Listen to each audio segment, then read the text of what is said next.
Okay, so we'll continue with our last problem. Okay, so here we need to implement. Okay, is my screen visible?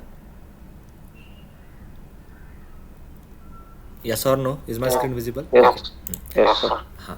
So we'll continue with this last problem where we need to implement the bipolar OR function. Okay, with bias using the delta learning rule. Okay, we already completed the half part of this problem in class. Okay, uh, here perform one epoch. Okay, it means what? We need to perform one iteration, okay, for each input vector. Okay, so for each input vector we need to perform the one iteration, and that process is called as one epoch, where we need to take that alpha, okay, learning rate as 0.1, and here our function is phi of z equal to z. Okay, uh, किसी ने answer निकाला क्या इस question का? Yes, what is your final answer? What is your final answer? किया है कि नहीं आपने आगे solve? What is your final answer? First case में मैंने आपको दिया था सॉल्व करके. Okay,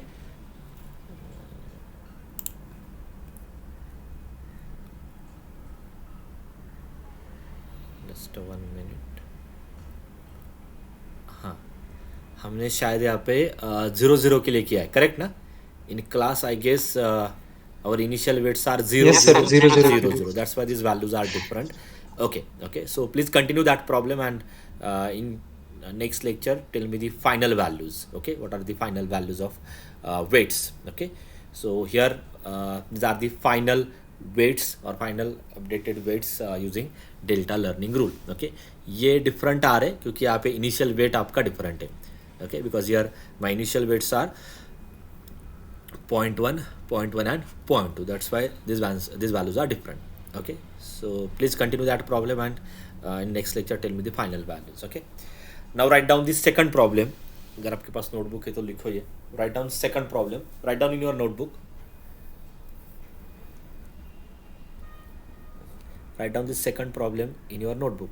Find weights of the following ANN model using delta learning rule, where alpha is 1 and our phi of z. Okay, please write down in your notebook क्योंकि आपको ये calculation आपको ही परफॉर्म करने. And take phi of z as 1 upon 1 plus e raised to minus z. So here we need to consider the sigmoidal activation function. Okay, sigmoidal activation function. Okay, so write down in your notebook first. Find weights of the following ANN model using delta learning rule, where take alpha as 1, phi of z as 1 upon 1 plus e raised to minus z. Okay, so this is the general ANN model of your ANN network basically. So there are two inputs, x1 and x2. Okay, with the weights w1 and w2. This is your neuron or net input. Okay, it passes through the activation function where we get the final output y, and in table we have given that information. So the first input vector is 1 and 0.167. Okay, and our targeted output is 0.93. Okay, so here we don't have bias. इस question में bias आपको given नहीं है. Okay, और using delta learning rule आपको हर एक input vector के लिए यहाँ पे वेट्स को अपडेट करना है. ठीक है, लिखा है सबने नोटबुक में question? Reply me fast. Yes, sir. Okay, okay, so now let us start the iteration. Okay, but before starting the iteration, okay, what are the formulas? Okay, or what is the delta learning rule for this activation function? पहले वो calculate कर लेते हैं. ठीक है, let us first calculate what is delta learning rule, क्योंकि जैसे आपका एक्टिवेशन फंक्शन चेंज होगा आपका डेल्टा लर्निंग रूल का जो फॉर्मूला है वो भी चेंज होगा. तो पहले आप वो कैलकुलेट करो कि आपके फॉर्मूलेस क्या आ रहे हैं. ठीक है, so our formula is like this. यहाँ पे मैं कॉर्नर में आपको लिख के दे देता हूँ. So in solution first write down, in solution first write down by delta learning rule. Okay, what is W I new, क्या है formula? Is equal to wi old plus what is that next parameter, alpha into yt minus y क्या है, alpha into Y T minus Y, then five dash of Z into X I. Check करो एक बार correct है क्या, class में आपको हमने दिया था. Is this Yes, sir. Correct? Okay. Yes, sir. हाँ, so this is the formula of this is the general formula of delta learning rule. Okay, तो यहाँ पे आपको पहले इसका five dash of Z calculate करना होगा. Okay, so what is derivative of this, तो पहले वो कैलकुलेट कर लेते. So the derivative of this is five dash of Z which is equal to, so it's like one upon X. One upon X का derivative आता है minus one upon X square, so minus one upon one plus E raise to minus Z square multiply by derivative of bracket term which is minus e raised to minus z. So it gives you e raised to minus z upon 1 plus e raised to minus z square. Okay, and now this can be written as 1 upon 1 plus e raised to minus z into 1 minus 1 upon 1 plus e raised to minus Z. ये मैंने आपको class में explain किया था कि यहाँ पे ये ऐसे एडजस्टमेंट करना पॉसिबल है. ठीक है, so now this derivative of this function one upon one plus E raise to minus Z का डेरिवेटिव जो आ रहा है वो आपने कैसे लिखा है, one upon one plus E raise to minus Z into one minus one upon one plus E raise to minus Z. ठीक है, now this is nothing but, ये बेसिकली क्या है, Y into one minus Y, because five of Z is nothing but Y. ठीक है, this value is nothing but Y, therefore this can be written as Y into one minus Y. ये clear हो रहा है सबको, ये already class में लिया था मैंने. Is this clear? ये क्लियर है या किसी और पेज पे लूँ फिर से,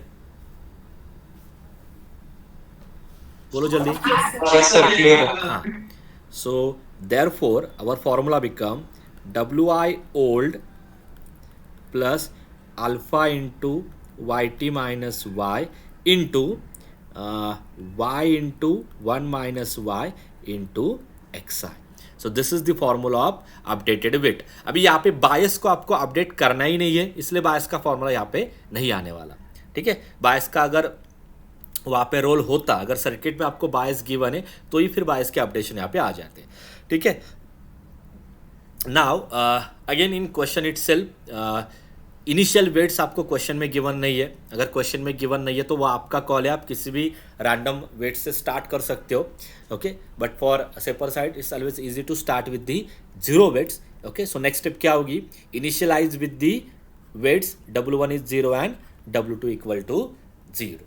ठीक है, सो आपके जो इनिशियल वेट्स आने वाले वो आप क्या ले रहे हो, W1 is zero and W2 is zero.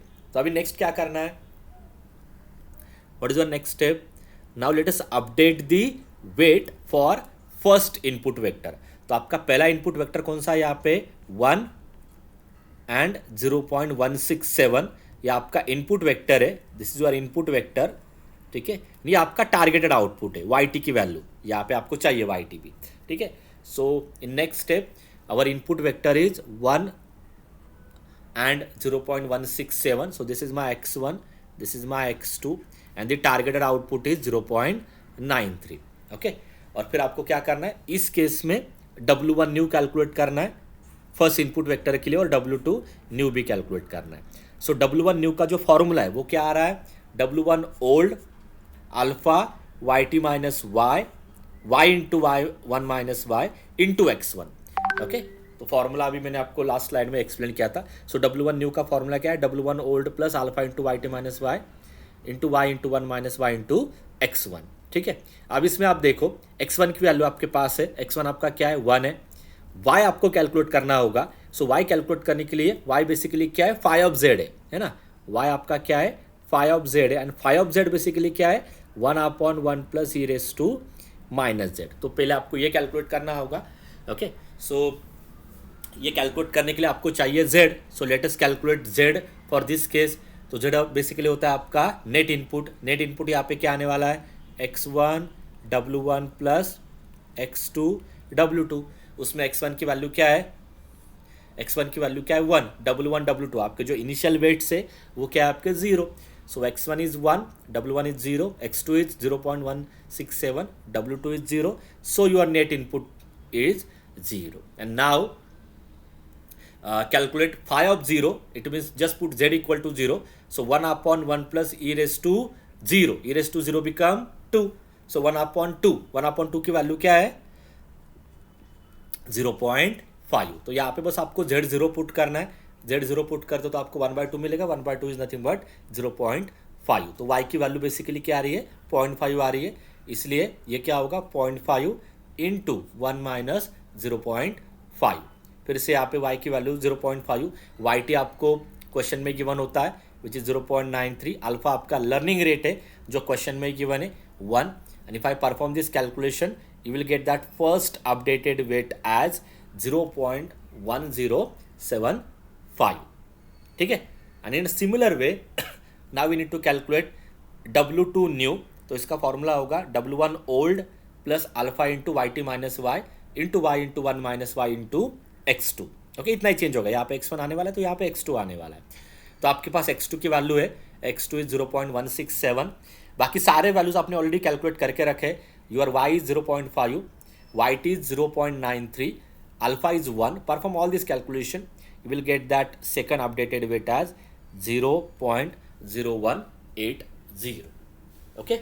So for first input vector, for this first input vectors, your updated weights are this.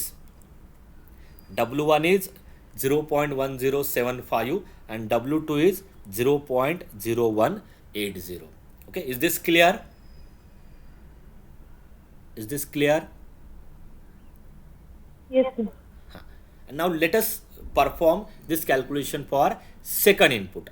तो आपका second input अभी क्या है 0.83 एंड 0.583.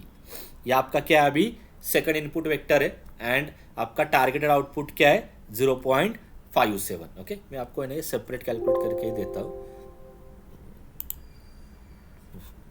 तो थोड़ा इजी जाएगा.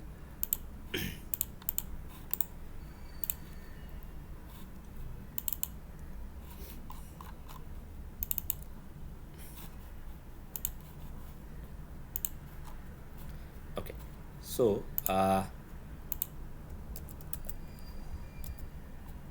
ठीक है. हाँ, now let us perform this calculation for second input vector. तो मैं यहाँ पे फिर से एक्सप्लेन करता हूँ तो आपको अभी समझ में आएगा. सो आपका सेकंड इनपुट वेक्टर क्या है. Your second input vector is 0.83 comma 0. ये x1 है ये x2 है 0.583 and your targeted output is yt is 0.57. So this is my x1, this is my x2 and this is my targeted output. Okay, so now let us update the weights for second input vector. ठीक है. तो पहले आप क्या करो, पहले आप formula लिखो. क्या है फॉर्मूला आपका. सो W1 new, so first updated weight W1 new is equal to W1 old plus alpha into YT minus Y into Y into 1 minus Y into X1. ये आपका क्या है फॉर्मूला है. ठीक है, W1 न्यू का. एंड W2 न्यू का formula क्या है. सो W2 न्यू ये सेम होगा, बस X1 की जगह पे X2 आने वाला है. So it is W2 old plus alpha into YT minus Y into Y into 1 minus Y into X2. तो अगर आप अच्छे से देखते हो यहाँ पे आपके पास X1 है X1 आपके पास है. X1 is 0.83. YT आपके पास है. Okay, YT is 0.57. ठीक है.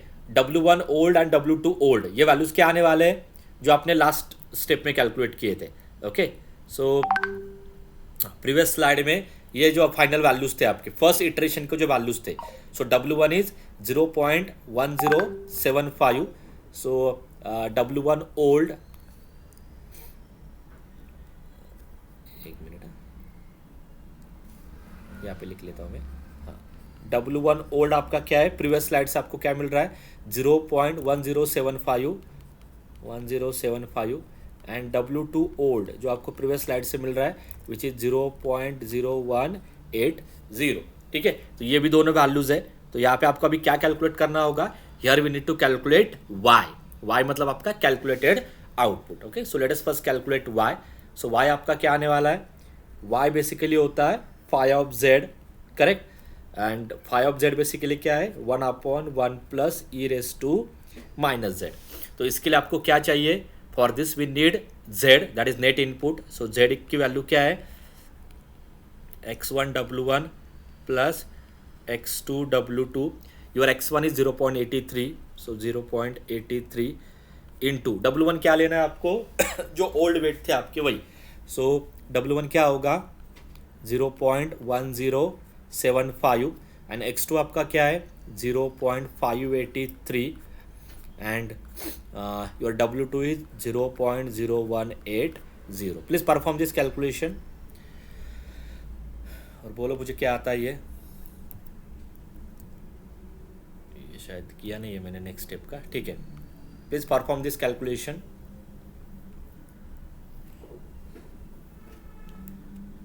Tell me what is this value.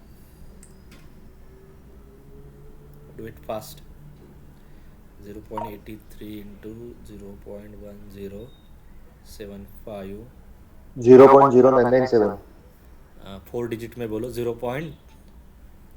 0.997. Okay, so this is the value of z and now we can calculate y. So y is equal to 1/1 plus e raised to minus z, that is 0.997. yes, 0.0, sorry, 0.0997. करो calculate है अभी.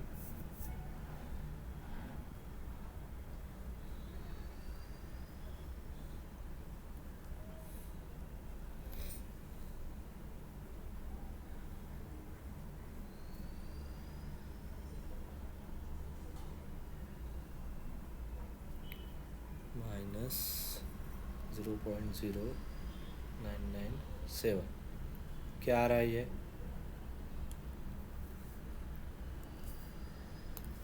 0.5249. Okay, 0.5249. सो y आपको मिल गया. तो अभी सारे values आपके पास है. Now we can calculate W1 new. So W1 new is equal to W1 old is 0.1075 plus alpha is 1. YT targeted क्या था? Targeted is 0.57. so 0.57 minus y आपका क्या आ रहा है? 0.5249. Okay, into again y 0.5249. 1 minus y, 1 minus 0.5249 multiply by x1. x1 आपका क्या है? x1 is 0.83. now perform this calculation. similarly I can write W2 new which is W2 old. करो ये ऊपर का कैलकुलेशन तब तक आप. so which is 0.0180 plus 1 into yt minus y into 1 minus y multiply by x2. your x2 is 0.583. yes, what is this calculation?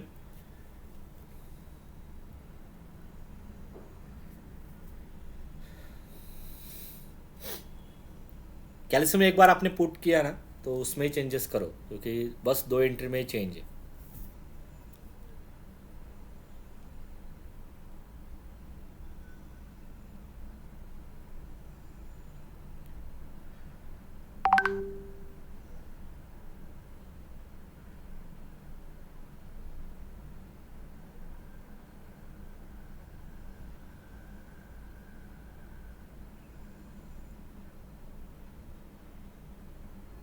0.1168. 1168. Okay, and what about second? ये मैंने क्या किया है कैलकुलेट, बट आप एक बार वेरीफाई करो 0.5044 आ रहा है क्या? मेरे पास कैलकुलेटर नहीं है बट मेरे मोबाइल पे किया है, तो देखो एक बार चेक करो 0.5044, इज दिस करेक्ट और नॉट?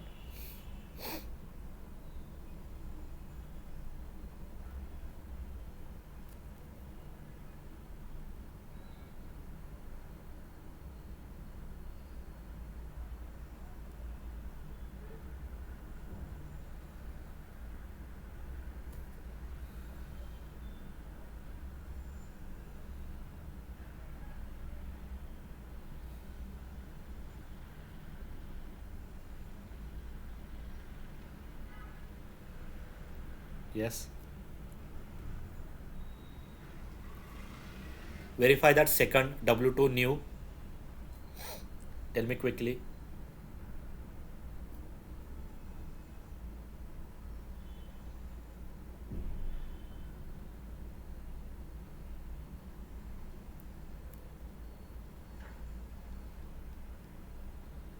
हाँ,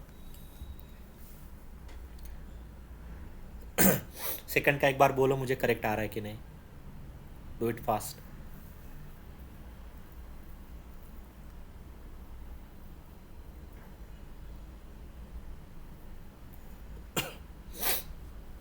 And this is the last problem on delta learning rule. Okay.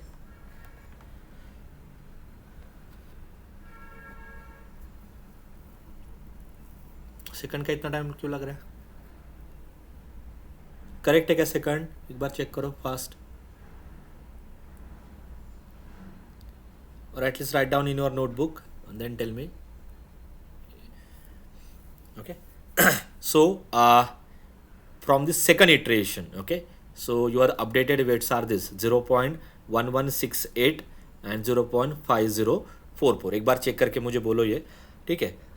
Sir हाँ, W2 में आपने जो लिखा है 0.57 माइनस 0.5249 होना चाहिए उधर ऊपर. हाँ, ओके, तो ये तो सर ये क्या उसके है? हिसाब से हाँ नहीं, करेक्ट करेक्ट करके बोलो. तो सर 0.0245 आता 0.0245, 45. ठीक है. बाकी नहीं किए ना मिस्टेक, ठीक है.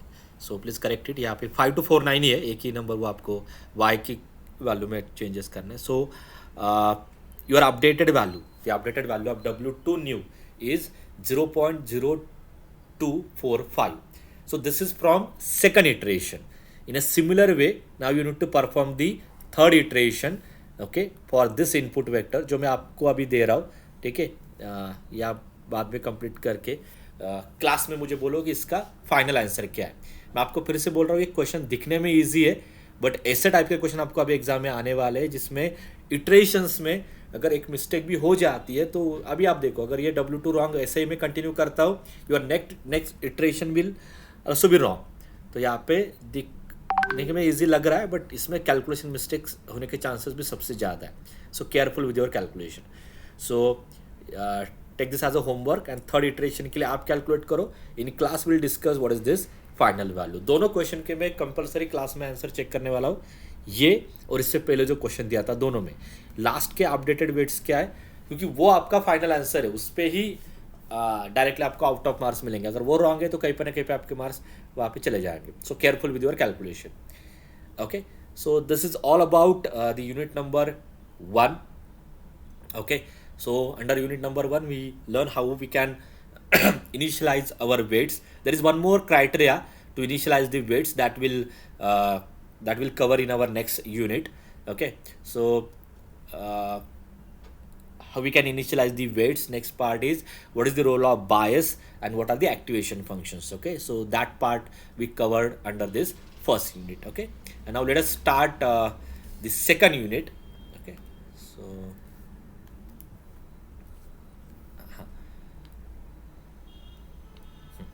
so now we'll continue with the second unit which is neural network for control. तो इसमें कुछ algorithms भी आने वाले, और कुछ ऐसे टॉपिक्स भी है लाइक वेट्स इनिशियलाइजेशन की एक और टेक्निक भी इसमें गिवन है, but at the end it again cover some basic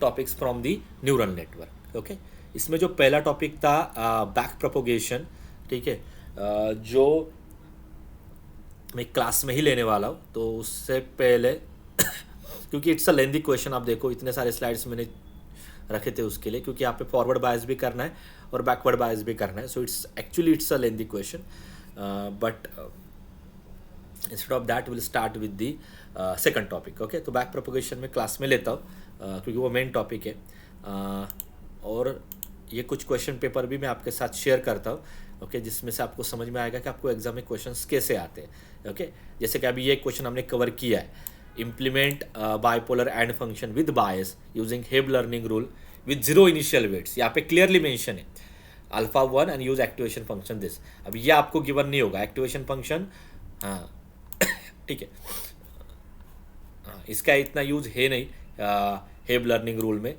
but अगर परसेप्ट्रॉन है तो परसेप्ट्रॉन में आप डायरेक्टली एक्टिवेशन फंक्शन एज्यूम करके जा सकते हो, ठीक है। तो ऐसे टाइप के सारे क्वेश्चन आपको एग्जाम में रहेंगे, ये मैं आपके साथ शेयर कर देता हूँ, ठीक है। So now our next part is error calculation, ठीक है। यूनिट 2 का जो पहला पार्ट है जिसमें अब हम लर्न करने वाले कि एरर्स जो आपको यहाँ पे मिल रही है, ओके, न्यूरल नेटवर्क के मॉडल में। So what are the different techniques to find the error present in the neural network model, okay? So in general what is the error present in your given model? error क्या रहती है आपके given model में, ये already हमने discuss किया था, but what is the error present in the given model? Here we assume y as, just 1 minute,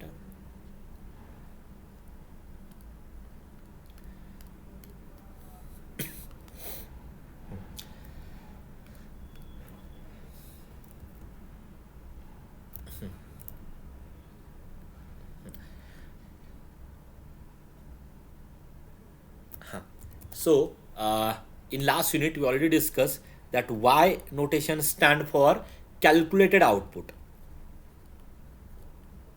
or it is nothing but phi of z, okay, and your yt is nothing but targeted output, okay. So can anyone tell me what is the error present in the given model? error basically क्या होनी चाहिए फिर उस case में? The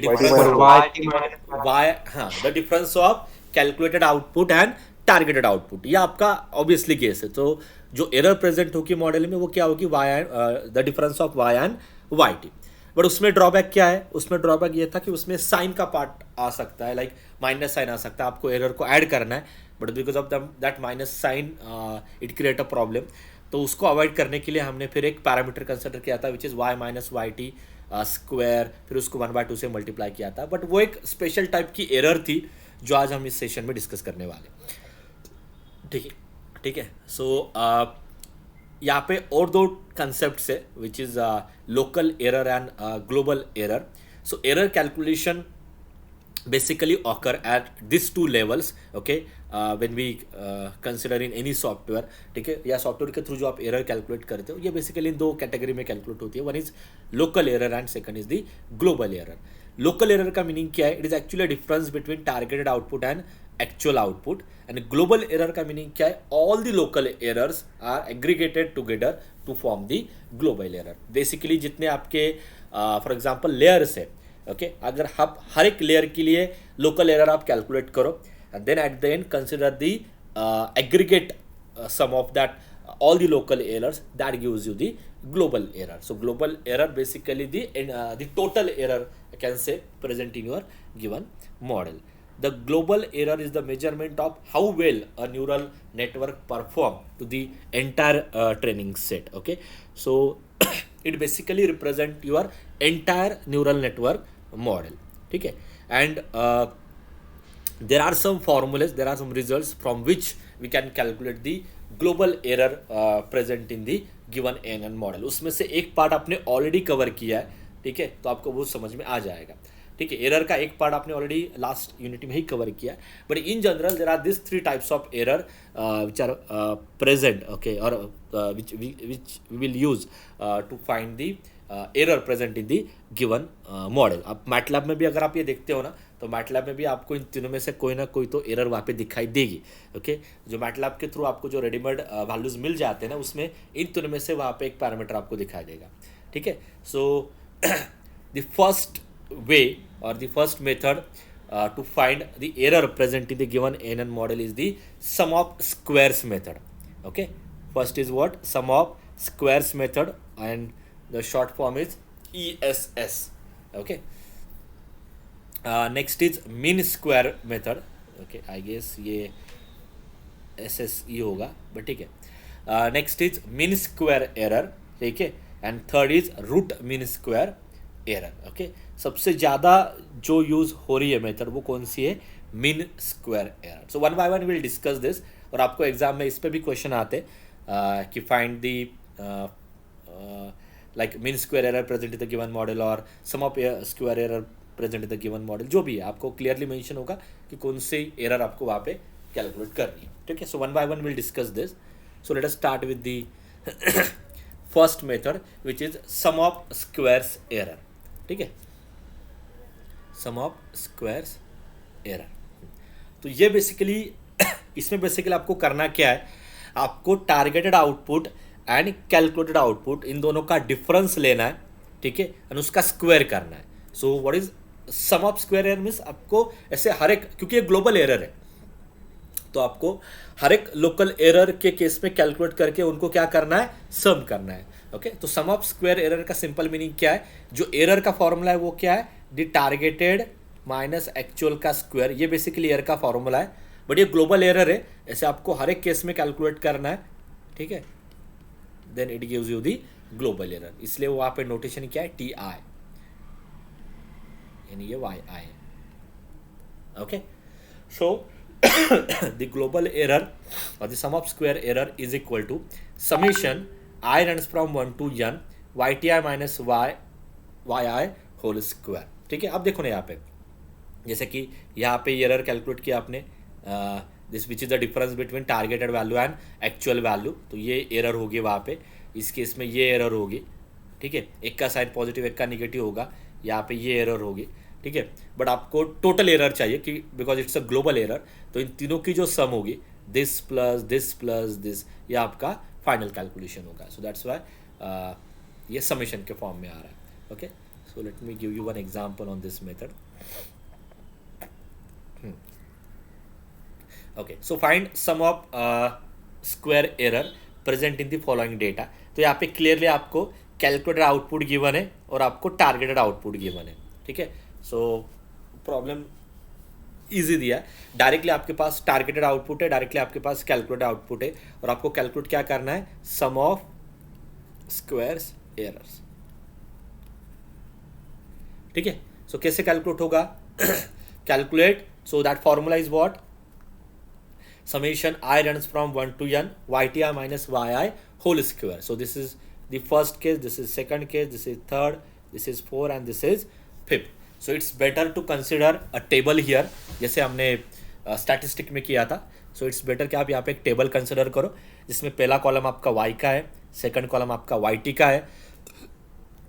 आपको क्या चाहिए? उनका जो डिफरेंस है उसका स्क्वायर चाहिए, क्योंकि उस टाइटल ही क्या है? सम ऑफ स्क्वायर एरर, क्योंकि जो एरर है उसका स्क्वायर आप कर रहे हो ना. सो फिर उसके बाद ये करने की कोई ज़रूरत नहीं है क्योंकि आपके पास कैलकुलेटर है. डायरेक्टली नेक्स्ट टेबल कौन सा कंसिडर करो? yt minus y whole square. ये डायरेक्टली कैल्शियम में कैलकुलेट करो. So this are the values and then take their sum. तो इनकी जो सम होगी this plus this plus this plus this plus, that is your the sum of square error present in this given model or for the given data. Correct? So ऐसे simple level के questions भी आपको exam में आने वाले.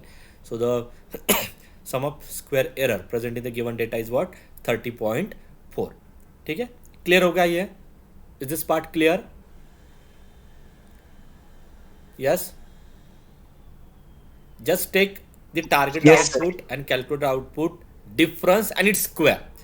Square error का meaning क्या है? जो एरर आपको पता है, difference, error is nothing but difference between targeted and actual. तो ये स्क्वायर एरर है, तो यहाँ पे बस उस जो एरर है उसका स्क्वायर लेना है, ठीक है। नेक्स्ट आपका है मीन स्क्वायर एरर। ये फॉर्मूला अभी हमने यूज़ किया था, ऑलमोस्ट इस टाइप का ही फॉर्मूला, ठीक है।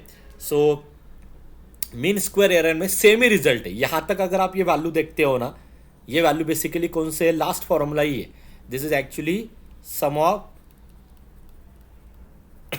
स्क्वायर्स एरर, बट यहाँ पे मीन वर्ड आ रहा है। मीन का सिंपल मीनिंग होता है एवरेज बेसिकली, है ना। Mean is nothing but average. तो यहाँ पे आप क्या कर रहे हो, जो सम ऑफ स्क्वायर एरर, जो वैल्यू आपको लास्ट मेथड में मिल गई थी ना, उसको बस क्या करो, टोटल नंबर ऑफ इटरेशन से डिवाइड करो। तो टोटल कितने इटरेशन थे? n इटरेशन थे। इसलिए मीन स्क्वायर एरर का फॉर्मूला क्या है? 1/n into summation of YTI minus YI whole square. It is almost similar to previous case, बस यहाँ पे डिफरेंस क्या है? Because of this mean word, जितने आपके इटरेशन है उससे आपको बस डिवाइड करना है। So will continue that same problem again here. Okay, find the mean square error present in the given data. तो यहाँ पे आपको करना क्या है? सेम, y गिवन है, कैलकुलेटेड आउटपुट गिवन है, टारगेटेड आउटपुट गिवन है, calculate YT minus Y whole square. इसकी जो सम होगी वो क्या आ रही थी आपकी सम? 30.4। लेट मी शो यू, ये आपने ऑलरेडी कैलकुलेट की थी प्रीवियस टेबल में 30.4। बट मीन स्क्वायर एरर में क्या डिफरेंस है? अगर ये आंसर है आपका प्रीवियस मेथड का sum of square error. Mean square error में बस क्या होता है, इसको आपको डिवाइड करना है with the number of iteration. कितने इटरेशन है? 1 2 3 4 5। इसको बस 5 से डिवाइड करो, you will get this value 6.08, ठीक है।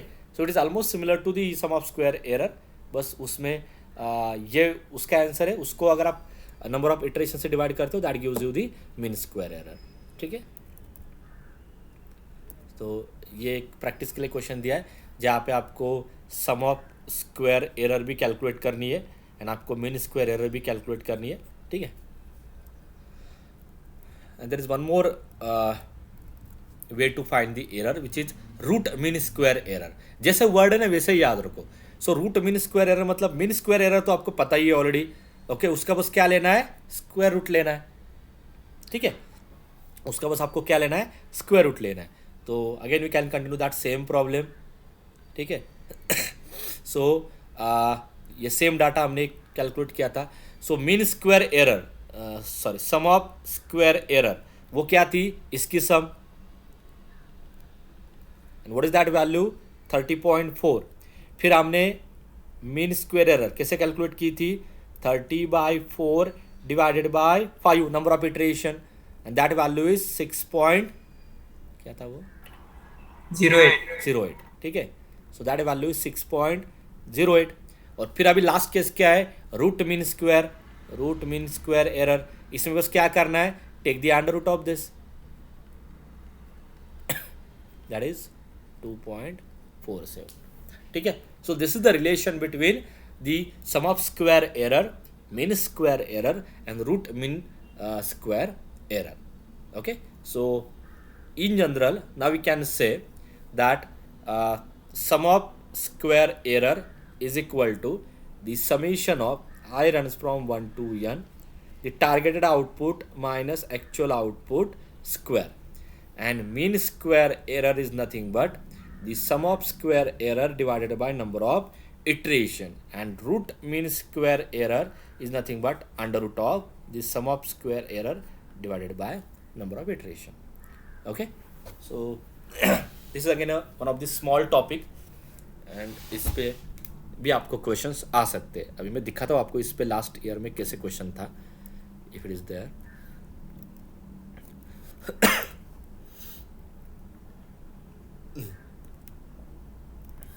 शायद एरर पे, इस पे थ्योरेटिकल क्वेश्चन था।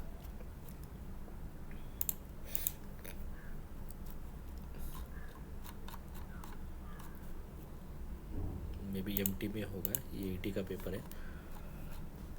हाँ, ये देखो,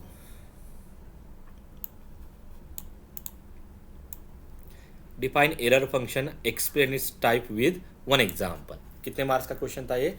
लास्ट 5 मार्क्स का था। क्या क्या करना है? Can anyone explain me here? आप क्या लिखने वाले हो इस क्वेश्चन में? पहले एक्सप्लेन करो व्हाट इज एरर. आपको मैंने एक्सप्लेन किया एरर क्या है. It's a difference of calculated output and targeted output. Actual output. Okay. Explain its type. तो कौन कौन से टाइप्स है? Sum of square error, mean square error, root mean square error. ठीक है. उसके फॉर्मूलेज अभी मैंने आपको एक्सप्लेन किए विद वन एग्जांपल. मतलब आपको ही एक एग्जांपल लेना है. अब ये डाटा या आपको खुद, हाँ, जैसे ये जो एग्जांपल था ना, ऐसा आप कोई भी एक रैंडम एग्जांपल आप खुद सिलेक्ट करो. ओके. मिनिमम 4 to 5 इटरेशन का, एंड हर एक केस में वो एरर कैलकुलेट करके आपको वहाँ पे प्रेजेंट करनी है. ये एग्जाम में क्वेश्चन था इस पे. ओके. सो तीनों एरर्स का एक्सप्लेनेशन आपको एग्जाम में देना है. So it's always better that you consider one example. ये वैल्यूज इतने इंपॉर्टेंट नहीं है, आप रैंडमली कुछ भी ले सकते हो यहाँ पे. Decide the actual values and predicted values. Calculate the sum of square error, mean square error and root mean value square error. ये आपको एंड टर्म में लास्ट ईयर 5 मार्क्स के लिए था. ठीक है. ओके. एक और स्मॉल टॉपिक है, hardly takes 5 to 6 minutes and then we'll stop. Okay. So next point is weights initialization. So ये आपको, जैसे मैंने आपको लास्ट टाइम पे भी बोला था कि weights initialization क्योंकि आपने अभी इटरेशन किया है. ओके. इटरेशन से आप weights कैलकुलेट करते हो. ठीक है. बट उसमें भी आपको इनिशियलाइजेशन, जैसे अभी लर्निंग रूल्स आपने जितने भी देखे थे, वहाँ पे वो इटरेशन प्रोसेस है to calculate the approximate weights for given N N model. ठीक है. तो वो एक प्रोसेस करके फिर आपको समझ में आता है कि आपका जो गिवन एन एन मॉडल है उसके लिए कौन से वेट्स बेस्ट फिट हो सकते हैं. बट उस प्रोसेस में भी एक रिक्वायरमेंट थी. That requirement is what, we need to initialize that iteration with some weights, है ना. वहाँ पे भी आपकी रिक्वायरमेंट क्या थी कि आपको किसी ना किसी रैंडम वेट से पहले इनिशिएट करना होगा, इटरेशन को स्टार्ट करना होगा. ठीक है. सो वो इनिशियलाइजेशन आप इनके थ्रू कर सकते हो. So there are 3 methods in our syllabus from which we can initialize the weights for a given N N model.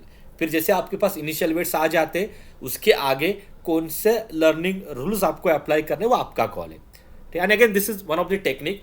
But आपको मैंने पहले बोला कि आपको अगर इन टेक्निक से इनिशिएट करना है तो आप करो, या आप रैंडमली वेट्स लेके भी इनिशियलाइज कर सकते हो. So at this are some mathematical approach which will overcome this randomness. Okay, randomness in a given NN model.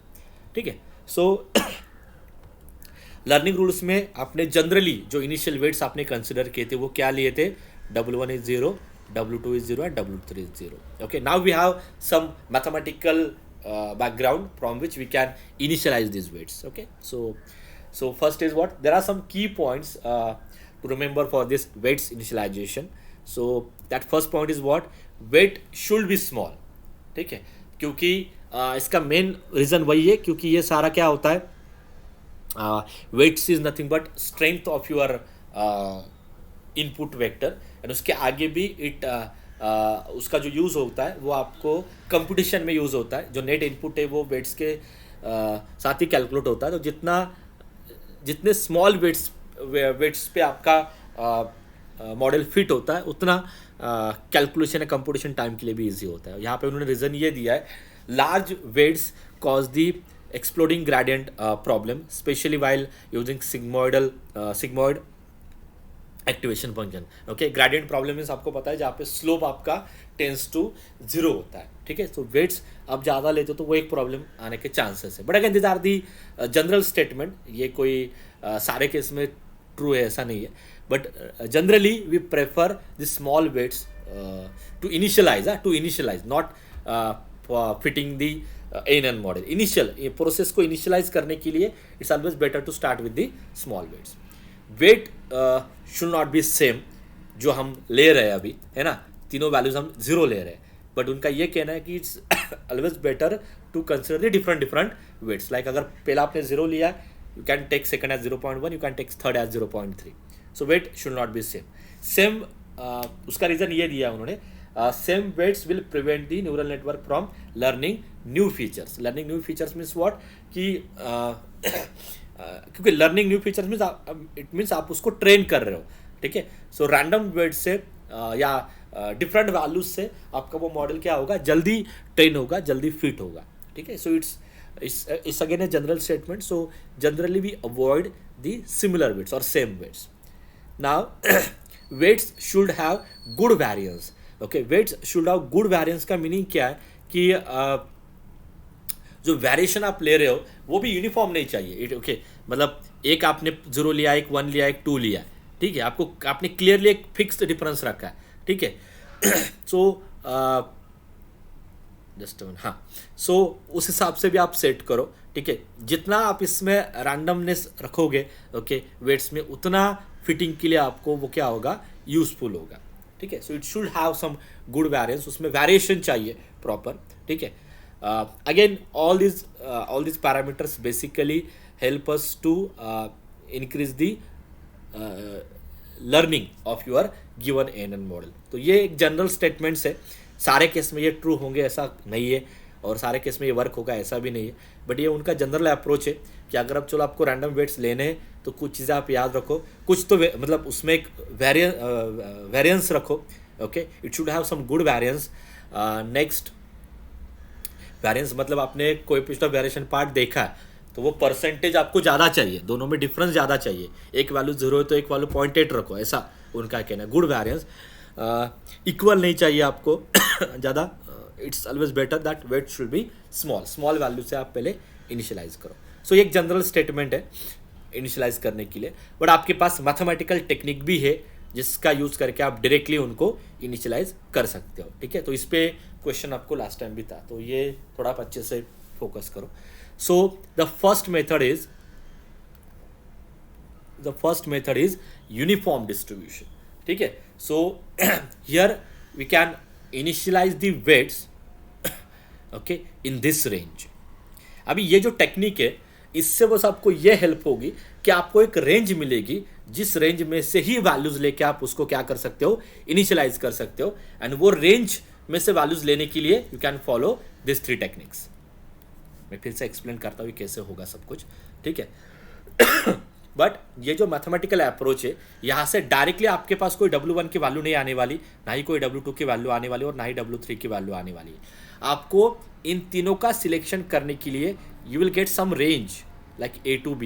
एक रेंज आपको मिलेगी, जिस रेंज में से ही आपको ये वैल्यूज सिलेक्ट करने हैं. आपको इनिशियल करना है ना, प्रोसेस वेट्स इनिशियलाइज करना, मतलब आपको पता है इटरेशन तभी स्टार्ट होगा जब आप इनिशियल कुछ वैल्यूज कंसिडर करते हो. ओके, तो वो जो इनिशियल वैल्यूज है, that initial values we need to consider from this range, ठीक है. So the first technique is uniform distribution. उसका फॉर्मूला क्या है? सो दैट रेंज इज, तो ये नीचे का आप देखो, मैं डायरेक्टली आपको रेंज बोलता हूँ. यूनिफॉर्म डिस्ट्रीब्यूशन के केस में आपको रेंज क्या लेनी है, -1/√NI to 1/√NI. Can anyone guess here what is NI? क्या हो सकता है NI? Any guesses? NI क्या है? It is actually Number of layers. layers नहीं. Layers are this. एक minute. This is your first layer. This is your second layer. This is your third layer. तो मैं आपको दे देता हूँ. तो यहाँ पे NI का मीनिंग क्या है? Number of edges of input layer. Input layer is nothing but first layer. Input layer हमेशा पहला लेयर ही होता है, ठीक है. So number of edges of your input layer. So can anyone tell me what is the count of NI here in this diagram? इस question में NI की वैल्यू क्या है? What is input layer here? First layer. Okay, input layer basically क्या होता है? ये layer, ये फर्स्ट लेयर है ना आपका, ये एजेस फर्स्ट है. So this is your input layer. Actually ये नीचे दिया भी है. ओके, हाँ. तो आपको क्या करना है, जो आपका इनपुट लेयर है उसमें जितने एजेस आ रहे हैं वो आपको कैलकुलेट करने हैं, ठीक है. सो let me count this. First, second, okay, first. इसको रैंडमली काउंट मत करो, क्योंकि ये अभी आपको क्वेश्चन दिखाता हूँ. इट्स बेटर कि आप पहले एक न्यूरॉन के लिए कैलकुलेट करो. सो एक न्यूरॉन के एजेस कितने हैं? 1, 2, 3। 6 are there. total. हाँ, ये आप हमेशा ऐसे टेक्निक से कैलकुलेट करो, एक न्यूरॉन के एजेस कैलकुलेट करो, 2003, ऐसे टोटल 2 न्यूरॉन्स है, so 2 multiply by 3, so total edges are 6। So N की वैल्यू जो यहाँ पे आ रही है वो क्या है, बेसिकली 6 है। So N is equal to 6। तो आपकी रेंज क्या होगी, so here my range is -1 upon under root of 6 to 1 upon under root of 6। Can you tell me क्या आता है ये डेसिमल में, तो आपको रेंज अच्छे से दिखाई देगी। 1 डिवाइडेड बाय, कैलकुलेट करके बोलो मुझे क्या है ये, 0.4 है क्या, एक बार चेक करो, मैं अभी लिख लेता हूँ, ठीक है। So -1 upon root 6 to 1 upon root 6, अगर आप इसको कैलकुलेट करते हो, that is nothing but -0.4 to 0.4। क्या मतलब है इस सब का, इसका मतलब ये है कि अगर आपको इस नेटवर्क के लिए इनिशियल वेट्स लेने हैं, ओके, इनिशियल वेट्स के बाद आपकी लर्निंग रूल स्टार्ट होने वाले, डेल्टा लर्निंग रूल उसके आगे स्टार्ट होगा, ठीक है। तो यहाँ से आपको क्या समझ में आ रहा है, जो आपके इनिशियल वेट्स रहेंगे ना, W1, अभी यहाँ पे 6 वेट्स आपको इनिशियलाइज करने, ठीक है। सो W2, W3, W4, W5, W6, ये सारे वेट्स आपको क्या लेने हैं, क्या लेने हैं आपको ये सारे वेट्स, -4 to 4 के बीच, Correct, okay. 0.4 to -0 प्लस 0.4 के बीच के लेना। हाँ, तो ये सारे वेट्स आपको ओके इस रेंज के अंदर ही लेने, मतलब if I draw on real line here you have -0.4, 0.4, in between ही आपको सारे वैल्यूज असाइन करने हैं, यानी वो लेते समय आपको ये ट्रिक फॉलो करनी है। कौन सी, ये ट्रिक, क्या क्या इसमें, weight should be small, next it should have good variance and they should not be same. तो अभी मैं आपको एक रैंडमली लेके दिखाता हूँ, ओके। तो आप बेसिकली क्या कर सकते हो, हाँ, फर्स्ट अभी ये ओपन इंटरवल है, so first we can take say -0.3, next is -0.25, next is -0.1, okay, next is say 0.2, next is say 0.30 or 3, and next is say 0.38, okay। so ये रैंडम वेट से मैं स्टार्ट कर सकता हूँ। अभी ये कॉल टोटली आपका है, इस रेंज में से कौन से वैल्यूज आपको सिलेक्ट करने हैं, that is your call, okay. But it should have a good variance means what, it should have a good variance means what, yes, क्योंकि ये जो रेंज है ना आपकी -0.4 टू 0.4, ये एंटायर रेंज आप यूज करो। Are you getting my point, ये एंटायर रेंज आप यूज करो। ऐसा नहीं होना चाहिए कि आपने ये रेंज है बट स्टिल आपने क्या किया है 0 to 0.4 में ही सारे वैल्यूज ले लिए। Are you getting my point, yes or no. It should have a good variance means what, entire range आप यूज करो। ऐसा नहीं करना है कि 0 to 0.4 में से सारे वैल्यूज आप ले रहे हो वेट्स के लिए, ठीक है। टोटल रेंज यूज करो, मतलब जैसे कि इस रेंज में मैंने एक पॉइंट यहाँ से लिया, एक पॉइंट यहाँ से लिया, एक पॉइंट यहाँ से लिया, एक पॉइंट यहाँ से लिया, ऐसे वो टोटल रेंज आपको यूटिलाइज करनी है, ओके। ये बेसिकली था। आपको एग्जाम में इस पर जो क्वेश्चन आता है उसमें बस आपको ये रेंज ही कैलकुलेट करनी है, इतना ही करना है एग्जाम में, just identify a proper range, उसके आगे ये नहीं करना। ये बेसिकली आपका कॉल है, इट्स अ रैंडम थिंग, ठीक है। Is this clear? Yes sir. So ये थी फर्स्ट मेथड। अभी आगे तो वो ट्रिवियल है, सेम सेम ही जाने वाले। हाँ, नेक्स्ट इज जेवियर और ग्लोरोट नॉर्मल। क्या होगा इसमें, फॉर्मूला गिवन है, आपकी रेंज क्या है इसमें 0 to √2 upon NI plus NO। हाँ, NI क्या है, अभी मैंने आपको एक्सप्लेन किया था। NI क्या है, नंबर ऑफ एजेस, हाँ, number of edges of input layer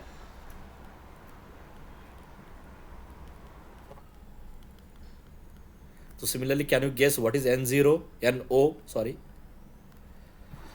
Number of output edges. हाँ, number of output edges. Number of edges in output layer. So in this case, what is value of NI? 6.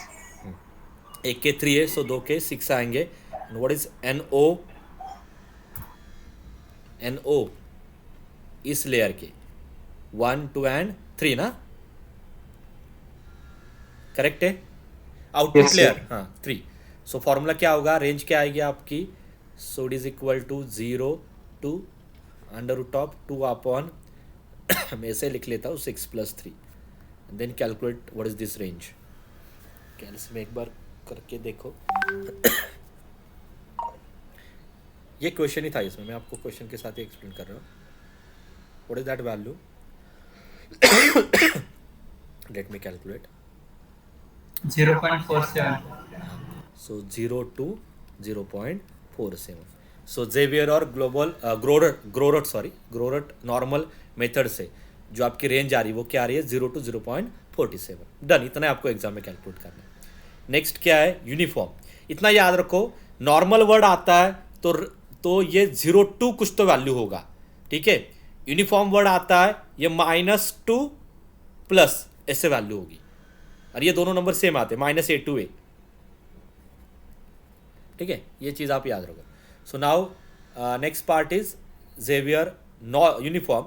तो इसका formula क्या है, -√6 upon NI plus N0 to +√6 upon NI plus N0. So this is nothing but -√6 upon NI plus NO, sorry NI plus NO is 6 + 3 to √6 upon 6 + 3. And what is this, ये दोनों uniform ही है, तो बस एक case calculate करो. क्या है ये, √6 अपॉन है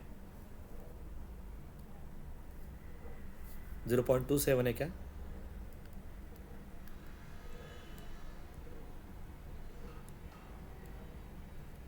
यस क्या है ये वैल्यू, -0.27 टू 27. आप चेक करो कैलकुलेशन. ठीक है, इज दिस क्लियर. ये रेंज आपको एग्जाम में आने वाली है, मैं क्वेश्चन दिखाता हूँ आपको कैसे है इस पे. Is this clear. सो क्या क्या कवर किया अभी हमने यहाँ पे. Yes, sir. First method is uniform distribution, only uniform distribution which related only with the input layer. Second is Xavier normal and Xavier uniform. Xavier normal में 0 to √2 upon NI plus NO, and Xavier uniform में -√6 upon NI plus NO plus 2 √6 upon NI plus NO. And now last part, okay, I will take only 2 minutes. Okay, now last part is he init technique. ये actually एक scientist का नाम है and उसकी technique है. Okay, so he init technique. इसमें भी दो चीज़ें रहेंगी, एक होगा नॉर्मल, एक होगा यूनिफॉर्म. नॉर्मल है तो 0 से होगा, सो 0 to √2 upon NI, where NI we know that NI is the number of edges in the input, that is 0 to √2 upon 6. ठीक है, कैलकुलेट दिस. एंड इस केस में क्या होगा, यूनिफॉर्म के केस में -√6 upon NI, but NI is 6 to √6 upon 6. ठीक है, so the formula is 0 to √2 upon NI, and uniform के केस में -√6 upon NI to √6 upon NI.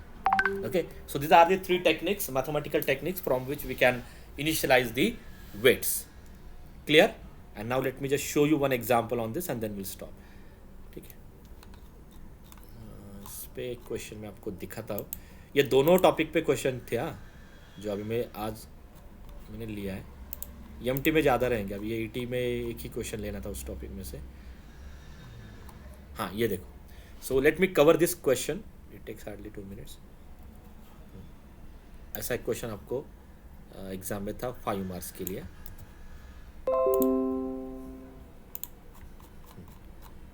इसको कंप्लीट कर लेते हैं, तो आपको समझ में आएगा कि एग्जाम में कैसे देना है. हाँ, सो फाइंड रेंज. आपको क्लियरली मेंशन है कि यहाँ पे रेंज ही कैलकुलेट करनी है. ठीक है, so find range of first layer initial weights by 3 weights initialization technique. तो कौन कौन सी टेक्निक थी आपको सिलेबस में.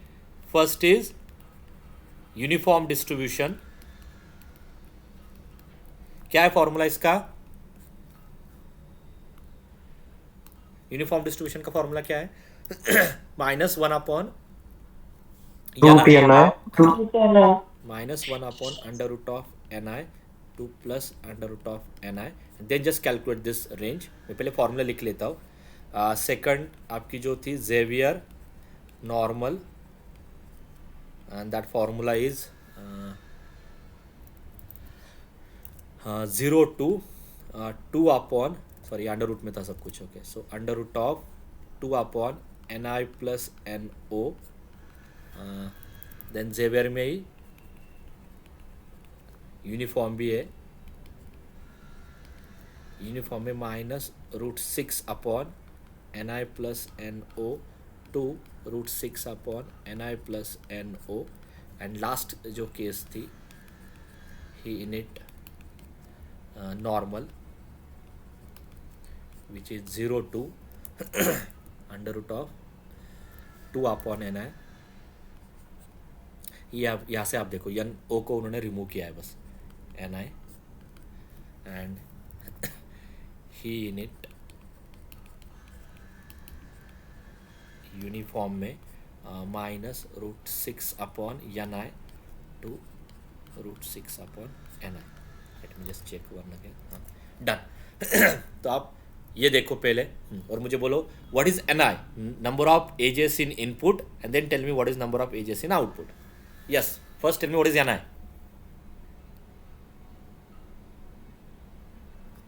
Number of as. हाँ, एन आई की वैल्यू क्या है, मैं जूम करके दिखाता हूँ आपको. एन आई की वैल्यू क्या है, एजेस इन इनपुट लेयर. इस लेयर में टोटल कितने एजेस है? 15. हाँ, 15. 15. 15 है. 15. यस. हाँ, तो ये काउंट ऐसे मत करो, न्यूरॉन वाइज करो. करेक्ट है आपका. सो फर्स्ट न्यूरॉन में कितने हैं, 1 2 3 4 5, and then 5 multiply by 3, 15. Correct था.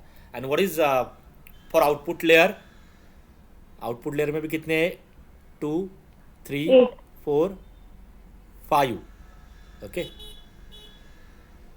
6 7 8 9 10 ही होगा ना. 10. Yes sir, 10. 5 2 then it is 10. एक में 5 है, सो दो में कितने रहेंगे, ये यूनिफॉर्म ही रहता है. ठीक है, 10. डन. तो ये वैल्यूज बस आप यूज करो और कैलकुलेट करो कैलसी में. Okay, so this value is equal to minus 1 upon under root of N I कितना आपका 15. सो 15 to 1 upon under root of 15. ऐसे रख दिया तो भी चलेगा. Next is 0 under root of 2 upon N I plus N O, दोनों की सम कितनी है, 25. ठीक है, इट्स बेटर कि डेसिमल में कैलकुलेट करो. Next minus root 6 upon 25 two root 6 upon 25, and then 0 upon under root of 2 upon N I is 15. ठीक है, and then minus root 6 upon N I is 15 two root 6 upon 15. इतना ही था आपको. ये question आपको 5 marks के लिए था, just to identify range. Okay, so this is all about the weights initialization techniques and the types of error present in your given NN model. Okay, so this is all about today's lecture. Here we'll stop today.